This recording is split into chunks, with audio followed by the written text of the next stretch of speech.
جانان توا مین میری اختیا کړه کنه.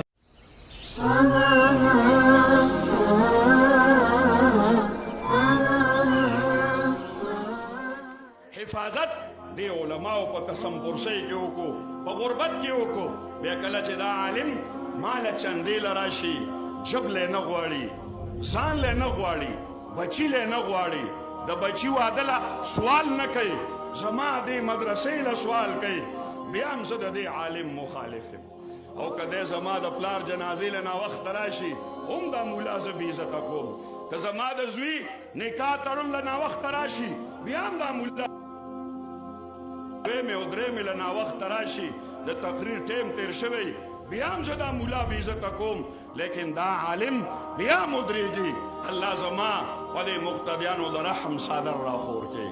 الله د امت محمدیه په انسانانو رحم وکړي. علما ناستي خبره نه اوږدوم، بس دا یو خبره عرض کوم.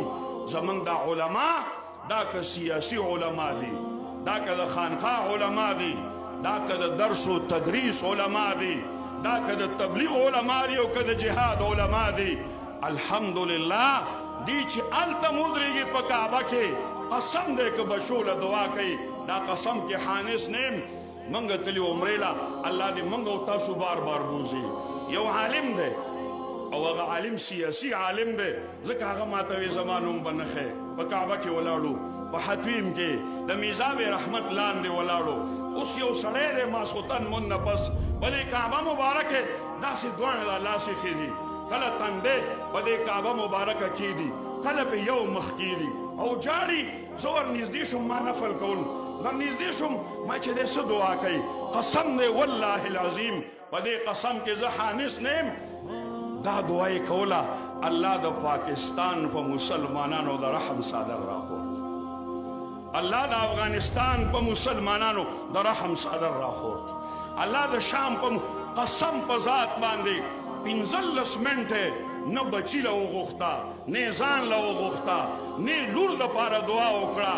15 منټه پس چې را نږدې شو نو ما ته وایي چې مولوي صاحب دا به زما او ستا امانت یې ګورئ، دا به چاته وایي نه، قسم درته خورم د هغې میزاب رحمت لاندې ما وی خدایا د پاکستان د مسلمانانو ته زمونږ د دې کافر مولا، سیاسي مولا صحیح کافر مولای جمعه ته وباسئ، دا سیاسي مولا نه راغواړئ پروګرام له پروګرام پې بدرنګ ښکاري.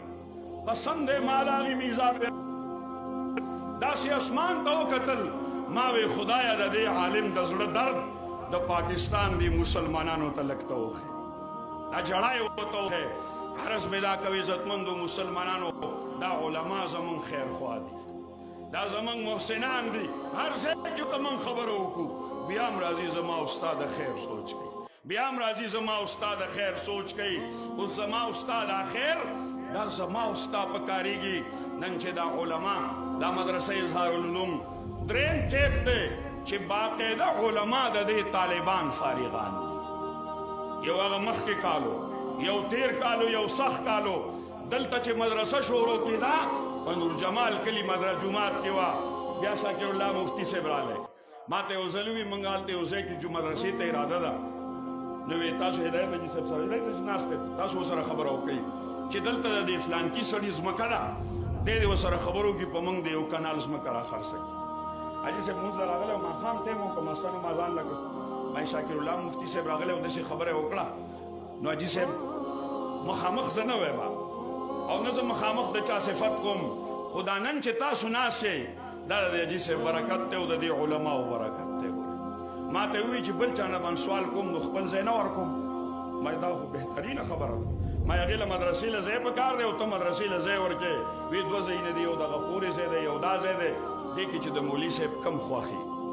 اوس دغه شاکر الله مولوي صاحب کوڅه په کوڅه ګرځي، څه دپاره چند ځان له نه غواړي چنده، حالانکې کور به یې تاسو لیدلی هلته زما او ستا بچو لی څونه اعلی انتظام کړی دی، لیکن کور لی ته ورشه ته د کور نظام وګوره.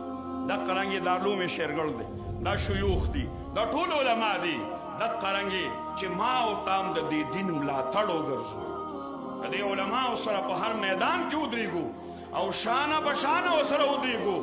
نو دا مې د الله نه واثق امید دی لکه څنګه چې مفتی محمود الحسن صاحب د فتاوی محمودیه چې کوم مصنف دی هغه نه یو شاګرد تپوس وکړو وی حضرت زموږ خو ستاسو سره ډېره مینه ده ډېر محبت مو دی دلته خو به موږ تاسو سره یو هلته به څه ترتیبي وی حضرت ډېر وژړل وی چې شیخ الهند رحمت الله علیه یو ځل په درس کې وفرمایل او د رشید احمد گنگوهی رحمت الله علیه قول نقل کا چې غنم یو شاګرد داسې تپوس کړو او وی چې موږ سره دا خبره معلومه ده چې دلته په دې چې تای موږ سره څوک کېناسته موږ سره څوک ملاتړ وګرځېده دا به په حشر او جنت کې زموږ سره دغه خبرو باندې اکتفا کوم